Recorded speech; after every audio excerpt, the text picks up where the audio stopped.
बेरा बलाए रे हो तोला हूँ मैं कई के दगा दिए मोला ए गड़ी तुर बिंतर से मोर चोला है ए गड़ी तुर बिंतर से मोर चोला है बाली उमरिया है डलक थी मोला जात पर ही भैया बता दी ही होला ये राजा तुर बिंतर से मोर चोला है ये राजा तुर बिंतर से मोर चोला है।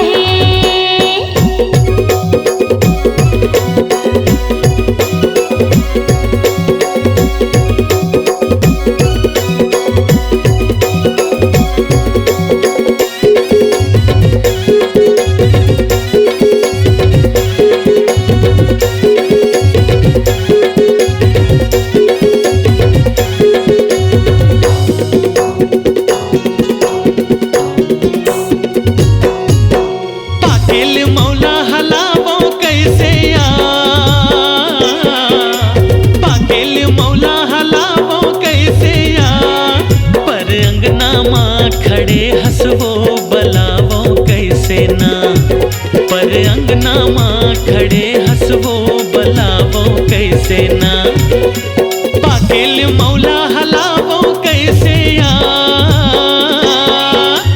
पाकिल मौला हलावो कैसे या पर अंगना माँ खड़े हंसवो बलावो कैसे ना पर अंगना माँ खड़े हंसरानी बलावो कैसे ना तरिया पछौती माँ बेरे गोला रानी बना हूँ सजा हूँ मैं डोला ए गड़ी तुर बिंतर से मोर चोला है ए गड़ी तुर बिंतर से मोर चोला है।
भरम थे गोरी निकल भागना तोला मोला रे भरम थे रानी निकल भागना बिनेर छेना धरे लागिया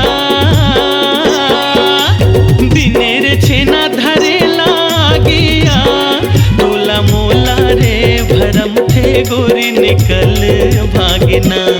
तोला मोला रे भरम थे रानी निकल भागना।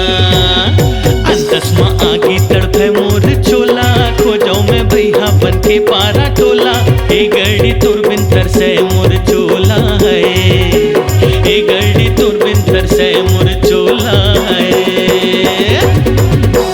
बाली उमरिया ही डर लगती मोला, जान पर ही भैया बता दी ही ओला। ये राजा तुरबिन तरसे मोर चोला है, ए गड़ी तुरबिन तरसे मोर चोला है। ये राजा तुरबिन तरसे मोर चोला है, ए गड़ी तुरबिन तरसे मोर चोला है। ये राजा तुरबिन तरसे मोर चोला है, ए गड़ी तुरबिन तरसे मोर चोला